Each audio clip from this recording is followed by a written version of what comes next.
सर्वेभ्यो नमो नमः। अतिशय संस्कृतम क्लासेज में आप सभी का स्वागत है।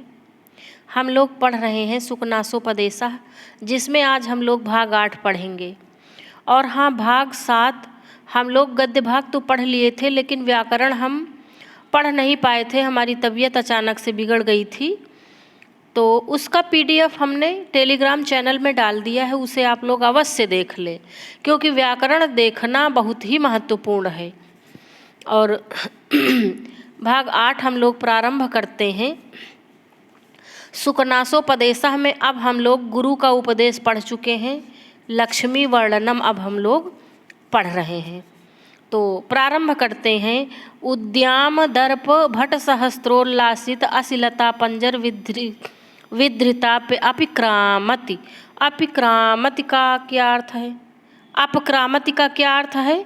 निकल कर चली जाती है या दूर चली जाती। तो क्या दूर चली जाती? लक्ष्मी, क्योंकि लक्ष्मी का वर्णन पढ़ रहे हैं ना, तो कैसे कैसे रखने पर भी दूर चली जाती है ये देखते हैं ना।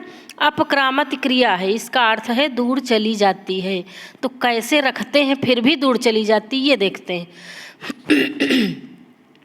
उद्याम, उद्याम का अर्थ है अत्यधिक या उत्कट। उत्कट शब्द ज़्यादा सही है। उद्याम का अर्थ उत्कट। उत्कट दर्प यानी अभिमान से या गर्व से। उद्याम दर्प उत्कट अभिमान वाले भट सहस्त्र। भट माने होता है योद्धा, और सहस्त्र माने हजारों। हजारों योद्धाओं के द्वारा उत्कट अभिमान से उल्लासित असिलता पंजर विधृतापि। उल्लासित माने उठाई गई या चमकाई गई। असिलता, असिलता का असी माने तलवार और लता, लता माने लता। तो असिलता का अर्थ है तलवार रूपी लता। तलवार यानी खड्ग, खड्ग लता, जो खड्ग लता रूपी पंजर अर्थात पिंजरा है, उसमें विधृतापि अर्थात स्थापित की गई हुई। स्थापित करने पर भी या पकड़ कर रखने पर भी अपक्रामति चली जाती है। एक बार फिर से देख लेते हैं। उद्याम दर्प उत्कट अभिमान वाले भट सहस्त्र हजारों योद्धाओं के द्वारा उल्लासित उठाई गई या चमकाई गई असिलता पंजर, खड्गलता रूपी पंजर अर्थात पिंजड़े में विधृतापि स्थापित की जाने पर भी, रखी जाने पर भी अपक्रामति चली जाती है। तो ये जो असिलता पंजर है ना, यहाँ पर रूपक अलंकार है। अगर आपको अर्थ आ रहा होगा तो आप लोग अलंकार बड़ी ही आसानी से कर पाओगे। इसलिए अर्थ आना बहुत आवश्यक है। अर्थ आएगा आप तभी अलंकार पकड़ पाओगे। तो अर्थ पर विशेष ध्यान दें। इसके आगे हम लोग देखते हैं। और ये जो योद्धा हैं, ये योद्धा सामान्य योद्धा नहीं है, बड़े अभिमान वाले योद्धा हैं, बहुत वीर योद्धा हैं।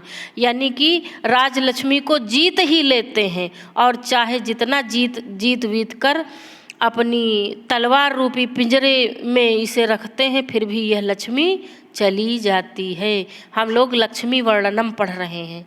और दूसरी लाइन है मद जल दुर्दिनांधकार गज घटित घन घटा परिपालितापि प्रपलायते।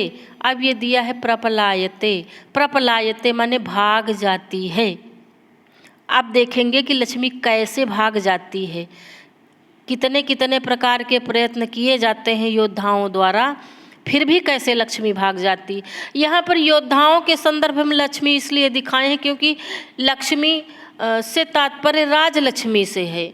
राजा लोग वीर होते थे, योद्धा होते थे, तो जो राजा जीत जाता था लक्ष्मी उसी की हो जाती थी, इसलिए कहा गया है। मद जल दुर्दिन अंधकार। दुर्दिन माने होता है वर्षाकालीन रात्रि, घनी घनी वर्षाकालीन रात्रि।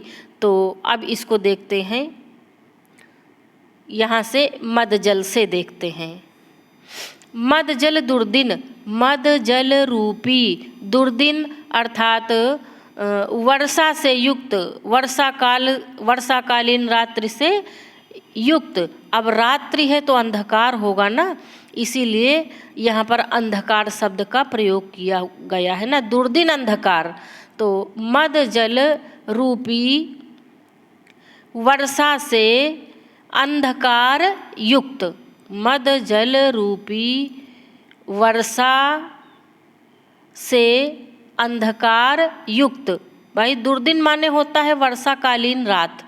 तो ये रात कैसी है, ये वर्षा कैसी, ये मद जल की वर्षा है, बारिश की वर्षा नहीं है, मद जल की वर्षा है। यहाँ भी रूपक अलंकार है।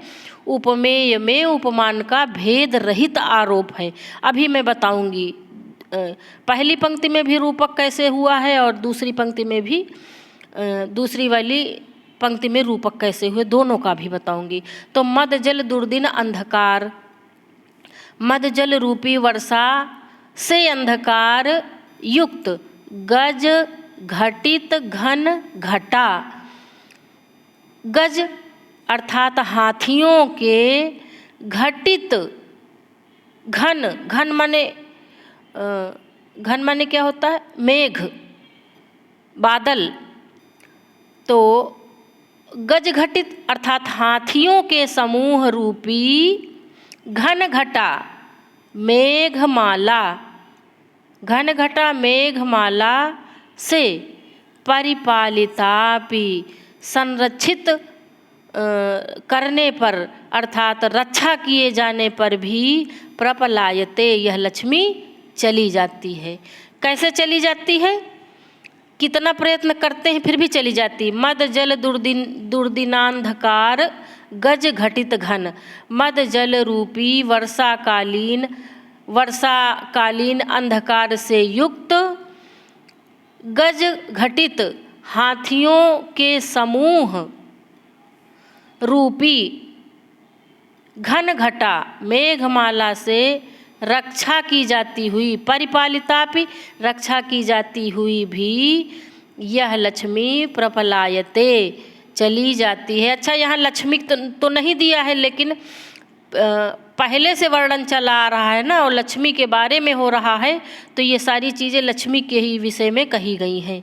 यह लक्ष्मी चली जाती है। तो यहाँ पर ये जो मद जल है, मद जल और वर्षा काल, तो मद जल उपमेय है और वर्षा काल उपमान है। उपमेय में उपमान का भेद रहित आरोप है। और इधर ये जो गज घटित घन घटा दिया है ना, तो मेघ भी काले काले होते हैं, बादल भी काले काले होते हैं। तो बादल उपमान है और गज घन ये उपमेय है। यहाँ भी उपमेय में उपमान का भेद रहित आरोप है, इसलिए रूपक अलंकार हुआ है ना। पहली पंक्ति में भी रूपक है और दूसरी में भी रूपक अलंकार है।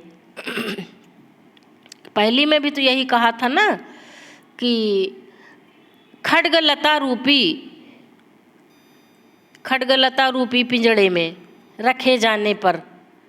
फिर अगला देखते हैं हम लोग, न परिचयम रक्षति, न परिचय की रक्षा करती है। अर्थात ऐसा नहीं है कि कोई व्यक्ति इसका परिचित हो तो ये उसके पास रुक जाए। ये लक्ष्मी इतनी अनार्या है कि उसके पास से भी चली जाती है, अर्थात परिचय की भी रक्षा नहीं करती है, ऐसा सेंस होगा। फिर है न अभिजनम ईक्षते। अभिजन का क्या अर्थ है? अभिजन का अर्थ है उच्च कुल को। तो न माने नहीं, अभिजन कुल को न ईक्षते नहीं देखती है या नहीं निहारती है, अर्थात कुल की तरफ भी ध्यान नहीं देती है कि ये बहुत अच्छे कुल के हैं, बड़े संपन्न कुल के हैं, तो हम इनके साथ रहें, अर्थात ध्यान नहीं रखती है। न रूपम आलोकयते, और क्या, ना तो रूप का ही, न कुल को देखती है और न रूप का ही अवलोकन करती है। रूप का अवलोकन करने से तात्पर्य, अवलोकन माने तो देखना होता है, तो ये ही समझ लें कि ना तो रूप को ही देखती है, अर्थात ऐसा भी नहीं है कि कोई सुंदर मुंदर बहुत हो तो ये लक्ष्मी कहे चलो हम इन्हीं के पास रहेंगे, ऐसा हरगिज नहीं है। उसको भी धोखा दे के उसके पास से भी निकल लेती है। इसीलिए तो कहा गया लब्धापि दुखेन परिपाल्यते, ऐसा पिछली वीडियोज़ में हमने पढ़ाया है ना, आया है ऐसा। मंत्री सुकनास बताते हैं प्राप्त होने पर भी दुख से पाली जाती है। अगला देखते हैं, न कुल क्रमम अनुवर्तते, ना कुल क्रम अर्थात कुल की मर्यादा या परंपरा का अनुवर्तते अनुकरण करती है, अनुवर्तते अनुकरण करती है। और आगे ना लगा है तो ना कुल क्रम का अनुकरण करती है। तो ऐसा पूछा जाएगा ना कुल क्रमम अनुवर्तते का, तो न कुल क्रमम अनुवर्तते लक्ष्मी। आगे न शीलम पश्यति, और ना ही शील अर्थात शील से तात्पर्य है सच्चरित्रता, तो ना ही सच्चरित्रता को ही पश्यति अर्थात देखती है। ऐसा भी नहीं सोचती कि ये फला व्यक्ति बड़ा चरित्रवान है, चलो हम इसी के घर में रहेंगे। न वैदग्ध्यम गणयति, यही तो है, गणयति ही तो है। देखो यहाँ पे गलत लिखा, गणयति होगा, गणपति नहीं होगा, गणयति होगा। न वैदग्ध्यम गणयति, और ना ही वैदग्ध्य अर्थात पांडित्य या चतुराई की ही गणना करती है, यानी वैदग्ध्य अर्थात चतुराई की भी परवाह नहीं करती है कि सामने वाला बड़ा चतुर व्यक्ति है, बहुत चालाक है, तो हम इसके पास रहें, कदापि नहीं। वैदग्ध्यम का न गणयति, वैदग्ध्यम लक्ष्मी न गणयति। वैदग्ध्यम न गणयति कस्य विशेषता, तो लक्ष्म्याः विशेषता। ऐसे प्रश्न समझ लेंगे। न श्रुतम आकर्णयति, श्रुतम अर्थात शास्त्र, श्रुतम से क्या तात्पर्य, शास्त्र से, तो न श्रुतम आकर्णयति, न शास्त्र को सुनती है, शास्त्र को भी नहीं सुनती समझती है लक्ष्मी की। ऐसा सोचा जाए कि कोई बहुत शास्त्रों का जानकार है तो लक्ष्मी उसी का साथ देगी, ऐसा नहीं है। न धर्मम अनुरुध्यते, न धर्म का अनुरुध्यते अनुरोध करती है, अर्थात धर्म की तरफ भी नहीं झुकती है कि जो लोग बड़े धार्मिक हैं लक्ष्मी उनके हिस्से में जाए। न त्यागम आद्रियते, न त्याग अर्थात दया दाक्षिण्य आदि का आदर नहीं करती, आद्रियते आदर नहीं करती है, तो त्यागम का न आद्रियते, त्यागम लक्ष्मी न आद्रियते। ये सब किसके अवगुणों के विषय में बताया जा रहा है, ये सब लक्ष्मी के अवगुण हैं कि त्याग का आदर नहीं करती है, धर्म की तरफ झुकती नहीं है, और पढ़े लिखे का सम्मान नहीं करती है। वैदग्ध्यम न गणयति दिया है ना, शीलम न पश्यति। ये पैराग्राफ बहुत ही इम्पॉर्टेंट है, एकदम ये जुबान की नोक पर रटा हुआ होना चाहिए। न विशेषज्ञताम विचारयति, और ना ही विशेषज्ञता अर्थात विषयों की जानकारी का ही विचार करती है। ऐसा नहीं कि कोई बड़ा जानकार हो, विशेषज्ञ हो, विषयों का विशेषज्ञ हो, तो उस पर भी ये लक्ष्मी विचार नहीं करती। न आचारम पालयति, और ना ही शिष्ट आचरण का पालन करती है। ऐसा नहीं कि कोई शिष्ट आचरण वाला हो तो लक्ष्मी उसके पास रहे, ऐसा भी नहीं। आचारम का न पालयति, आचारम लक्ष्मी न पालयति, ऐसा होगा ना। मान लिया ये 2-3 विशेषताएं दे दें कि ये किसके विषय में है, तो ये लक्ष्मी के विषय है।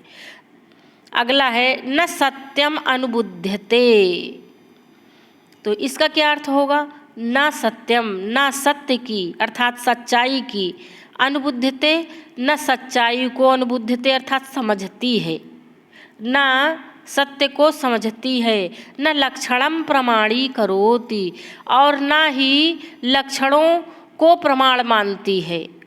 अर्थात जैसे होता है कि कुछ लोग शुभ लक्षणों वाले होते हैं कि इनके चक्र हैं तो हाँ ये लक्ष्मीवान होंगे, ऐसा कुछ भी नहीं। ये लक्ष्मी अच्छे शुभ लक्षण वाले व्यक्तियों के पास से भी निकल जाती है। जैसे कुछ लोग शास्त्रोक्त लक्षणों से, शास्त्र में जो लक्ष्मी प्राप्ति के लक्षण बताए गए हैं उनसे युक्त होते हैं, लेकिन यह लक्ष्मी उनके पास भी सदैव नहीं रहती है, उनके पास से भी चली जाती है। इसीलिए कहा गया न लक्षणम प्रमाणी करोति, लक्षणों का भी प्रमाण नहीं मानती है। यानी शुभ लक्षण वाले, लक्ष्मी प्राप्ति के लक्षण वाले पुरुषों के पास से भी निकलकर यह लक्ष्मी चली जाती है। गंधर्व नगर लेखेव पश्यत एव नश्यति, ये बड़ी इम्पॉर्टेंट पंक्ति है। गंधर्व नगर लेखेव पश्यत एव नश्यति, ये बड़ी ही महत्वपूर्ण पंक्ति है। ये बहुत पूछा जाता है, ये लाइन ही उठा के पूछ लेता।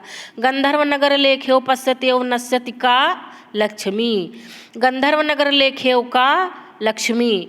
और लक्ष्मी की विशेषता कौन सी है? गंधर्व नगर लेखेव। ऐसे 4 ऑप्शन दे देंगे, एक ये भी रहेगा, तो मान लिया 3 गलत होगा तो ये वाला सही हो जाएगा ना, गंधर्व नगर लेखेव। या फिर ऐसा पूछ लेंगे कि कौन कौन सी विशेषता, कौन कौन सी लक्ष्मी की के विषय में कौन नहीं कहा गया, तो इसमें से कई सारा दे देंगे। न शीलम पश्यति न वैदग्ध्यम गणयति न गंधर्व नगर लेखेव, तो इनमें से और एक दे देंगे, कोई और अलग से दे देंगे, तो कौन नहीं होगा? तो ये तीनों तो इसकी विशेषताएं हैं ही कि ये इसमें दुर्गुण भरे हुए हैं। गंधर्व नगर लेखेव पश्यत एव नश्यति का अर्थ है गंधर्व नगर की पंक्ति के समान, लेखेव माने पंक्ति के समान, पश्यत एव देखते ही देखते, नश्यति नष्ट हो जाती अर्थात ओझल हो जाती। आपने आसमान में देखा होगा बादलों की आकृति बनती है और देखते ही देखते वो आकृति गायब हो जाती, दूसरी आकृति बन जाती है। इसीलिए कहा गया गंधर्व नगर की लेखा, गंधर्व नगर की रेखा या पंक्ति। लेखा से यहाँ पर तात्पर्य है पंक्ति से। तो अब हम लोग ये गद्य भाग पढ़ चुके हैं, अब इसकी मुख्य हम लोग इसकी व्याकरण देख लेते हैं ना। और यहाँ पे हमने अलंकार बता दिया था ना कि उद्याम दर्प भट सहस्त्रोल्लासित पंजर विधृतापि, यहाँ पर रूपक अलंकार पहले में बताया था। और ये मदजल दुर्दिन अंधकार गज घटित घन घटा परिपालितापि, इसमें रूपक अलंकार है। और ये जो छोटे छोटे उसमें वाक्यों में वर्णन किया गया है लक्ष्मी का, तो यहाँ पर महाकवि बाण भट्ट ने किस शैली का प्रयोग किया है? तो यहाँ पर गद्य शैली का एक प्रकार है चूड़क, उस चूड़क गद्य शैली का प्रयोग किया है। यहाँ पर आप देखेंगे कि वाक्य छोटे छोटे मिल रहे हैं ना। पहले दो पंक्तियों में देखिए, ये जो पहली 2 पंक्तियाँ इनमें तो वाक्य बड़े हैं, लेकिन फिर न अभिजनम ईक्षते न रूपम अवलोकयते न कुलक्रमम अनुवर्तते, ये छोटे छोटे वाक्य दिए हैं ना। तो ये चूड़क गद्य शैली है। बाण भट्ट चूड़क गद्य शैली का भी कादम्बरी में बहुत जगह प्रयोग किए हैं। अब हम लोग जितना पढ़े हैं उसकी व्याकरण देख लेते हैं। व्याकरण बहुत ही महत्वपूर्ण है। तो ये भाग 8 की व्याकरण है, चलिए देख लेते हैं। और देखिए उद्याम दर्प से नश्यति तक की व्याकरण, इस पैराग्राफ की व्याकरण आपको मिलेगी। तो देख लेते हैं। उद्याम दर्प भट सहस्त्रोल्लासित अशिलता पंजर विधृता, इसमें क्या होगा? उत्कट अभिमान वाले सहस्त्रों योद्धाओं से उठाई गई खड्गलता रूपी पिंजरे में रखी गई। रूपी आ गया ना, तो रूपक अलंकार। इसीलिए हम व्याकरण भी एक एक व्याकरण लिख देते हैं, ताकि बार बार जब आप पढ़ोगे आपका ध्यान जाएगा तो आपको याद हो जाएगा। उल्लासिता, उत धन लस धन ऋच धन कत धन टाप ना। उल्लासिता में इसकी प्रकृति प्रत्यय उल्लासिता की ये इतनी बड़ी है ना। उत उपसर्ग है, लस धातु है, ऋच और कत और टाप ये सब प्रत्यय हैं। उद्यामः दर्पः ये सामते उद्याम दर्पाः। उद्याम दर्पाः में, उद्याम दर्प में बहुब्रीहि समास है। कौन सा? उद्याम दर्प में बहुब्रीहि समास। उद्याम दर्प जिनमें है वह। विधृता, वि धन ध्री धन कत धन टाप। विधृता में ध्री धातु है। फिर है अपक्रामति, निकल कर दूर चली जाती है। कौन अपक्रामति हो जाता है? लक्ष्मी। अप धन क्रम लट प्रथम पुरुष एक वचन, अपक्रामत की ये व्याकरण है। मद जल दुर्दिनांधकार गज घन घटा परिपालिता। मद जल रूपी वर्षा से अंधकार युक्त अर्थात अंधकार उत्पन्न करने वाले हाथियों के समूह रूपी मेघमाला से रक्षित। ये किसकी विशेषता है? किसके बारे में कहा गया है? लक्ष्मी के बारे में कहा गया है। और वीडियो अच्छी लगे तो प्लीज़ लाइक शेयर और सब्सक्राइब अवश्य करें और कमेंट भी किया करें। परिपालिता, परि धन पाल धन कत धन टाप, तो परिपालिता की ये व्याकरण हुई। परिपालिता में पाल धातु है। प्रपलायते, भाग जाती है, चली जाती है। प्रा परा अय धातु ये प्रपलायते आत्मने पद में प्रयुक्त है। लट लकार प्रथम पुरुष एक वचन का रूप है। प्रपलायते अय धातु है इसमें। और एक विशेष बात बतानी थी, देखिए हम भूल गए। हमारी जो टेस्ट सीरीज़ नंबर 2 है उसमें प्रश्न संख्या 13 आप लोग देख लेना। तो 13 में ऑप्शन सी तो सही है, लेकिन उसमें हलंत लगा है मम में। अस्मद का रूप है, अस्मद का षष्ठी का रूप पूछा गया है और उसमें टाइपिंग मिस्टेक हो गई। उसमें मम में हलंत लगा है तो हलंत नहीं होगा। किसी ने पढ़ा है तो उसने हमें कमेंट करके बताया है, तो हमने सोचा आप लोगों से बता दिया जाए। तो आप लोग ध्यान दे लेना, वहाँ पे मम में अंतिम मा में हलंत नहीं लगेगा। फिर है अभिजनम, कुलीन परिवार का। न धन अभिजनम, नाभिजनम दीर्घ संधि है। न रूपम आलोकयते, न रूप सौंदर्य को देखती है। न कुलम अनुवर्तते, न कुल परंपरा का अनुवर्तन करती है। देखिए ये सब चूड़क शैली है। अनुधन वृत्त लट लकार प्रथम पुरुष एक वचन, अनुवर्तते भी आत्मने पद का रूप है और प्रथम पुरुष एक वचन का। न शीलम पश्यति, न ही शील अर्थात सच्चरित्रता को देखती है। न वैदग्ध्यम गणयति, ये सब समझ लीजिए कि ये पैराग्राफ बहुत इम्पॉर्टेंट है। ये चीज़ें सारी, ये विशेषताएं लक्ष्मी की आपको पढ़नी ही चाहिए। कि लक्ष्मी में विशेषता क्या समझ लीजिए, लक्ष्मी के ये दुर्गुण हैं। तो ये दुर्गुण सारे लक्ष्मी में हैं और ये पूछे भी बहुत जाते हैं। वैदग्ध्यम न गणयति का लक्ष्मी है ना। श्रुतम न आकर्णयति का लक्ष्मी। धर्मम न अनुरुध्यते का लक्ष्मी। तो न वैदग्ध्यम गणयति, न पांडित्य या योग्यता की गणना करती, न श्रुतम आकर्णयति, न शास्त्र ज्ञान की बात सुनती, न धर्मम अनुरुध्यते, धर्म का अनुरोध नहीं मानती, अर्थात धर्म की तरफ लक्ष्मी का झुकाव नहीं रहता है, बल्कि जो अधार्मिक होते हैं उनकी तरफ लक्ष्मी का झुकाव ज़्यादा रहता है। अनुधन रुध लट प्रथम पुरुष एक वचन आत्मनेपद, ये अनुरुध्यते की व्याकरण है। किसकी? अनुरुध्यते की, इसकी व्याकरण है। अनुरुध्यते इसकी, है ना। अनुरुध्यते भी आत्मनेपद का रूप है। न त्यागम आद्रियते, ये भी आत्मनेपद में है ना। आद्रि लट लकार प्रथम पुरुष एक वचन, त्याग का आदर नहीं करती है। फिर है न विशेषज्ञताम विचारयति, विशेष जानकारी का, विशेषज्ञता का विचार नहीं करती है। अर्थात ये लक्ष्मी बड़ी ही अनार्या है। हम लोग क्या पढ़ रहे हैं? सुखनासोपदेश लक्ष्मी वर्णनम। तो लक्ष्मी में कौन कौन से दुर्गुण हैं ये हम लोग पढ़ रहे हैं ना। ये लक्ष्मी की विशेषताएं नहीं जो हम जल्दी जल्दी बोल रहे हैं, कभी कभी विशेषता कह देते हैं ना, विशेषता नहीं, ये सारे दुर्गुण हैं लक्ष्मी के। न आचारम पालयति, शिष्ट आचार का पालन नहीं करती है। अब जैसे शिष्ट आचार का पालन नहीं करती है तो ये कोई विशेषता थोड़ो, ये तो दुर्गुण है लक्ष्मी का। न सत्यम अवबुध्यते, सत्य को नहीं समझती है। न लक्षणम प्रमाणीकरोति, लक्षणों को प्रमाण नहीं मानती है।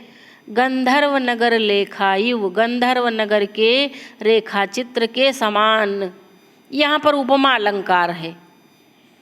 गंधर्व नगर से लेखा तत्पुरुष समास, पश्यतः देखते ही देखते, दृश्य धन क्षत्री षष्ठी ना, षष्ठी विभक्ति का है। ये जो पश्यता है, पश्य को दृश्य आदेश होता है, दृश्य धातु है पश्यता में। यहाँ अनादर अर्थ व्यक्त करने के कारण षष्ठी विभक्ति हुई है ना। षष्ठी चा अनादरे से, नश्यति नष्ट हो जाती है। इस गद्य में लक्ष्मी के दोषों का वर्णन है। वही हमने कहा ना, अभी हम बता दिए थे लक्ष्मी की विशेषता। विशेषता नहीं, ये सारे दुर्गुण है ना, वो जल्दी जल्दी में हम ध्यान नहीं दिए। महाकवि ने चूड़क गद्य शैली का प्रयोग किया। चूड़क यानी छोटे छोटे वाक्यों में किसी बात को कहना। तो छोटे छोटे सारे वाक्य हैं ना, परिचयम रक्षति, न अभिजनम ईक्षते, न रूपम अवलोकयते, न कुलम अनुवर्तते, न शीलम पश्यति, न वैदग्ध्यम गणयति, न श्रुतम आकर्णयति, न धर्मम अनुरुध्यते, न त्यागम आद्रियते, न विशेषज्ञताम विचारयति, न आचारम पालयति, न सत्यम अनुबुध्यते। तो ये सब छोटे छोटे वाक्य हैं। तो ये मान लिया, ये हम इसलिए इतना बता रहे हैं कि हर तरह के बच्चे हर तरह की परीक्षाओं में बैठते हैं। नेट जेआरएफ में पैराग्राफ आता है और उस पैराग्राफ से आपको 5 से 6 प्रश्न हल करने रहते हैं। तो अगर आप अच्छे से पैराग्राफ नहीं समझे रहेंगे तो आप उत्तर नहीं दे पाएंगे। और अपने यूपी टीजीटी में पैराग्राफ बेस क्वेश्चन नहीं आते हैं, बाकी अन्य स्टेट की परीक्षाओं में पैराग्राफ बेस्ड क्वेश्चन भी आते हैं। तो अगर हम अच्छे से नहीं पढ़े रहेंगे तो हमारे पैराग्राफ से प्रश्न गलत हो जाएंगे। इसलिए बहुत अच्छे से पढ़ने की आवश्यकता है। और आज की वीडियो कैसी लगी हमें अवश्य बताएं। आज यहीं तक, धन्यवाद।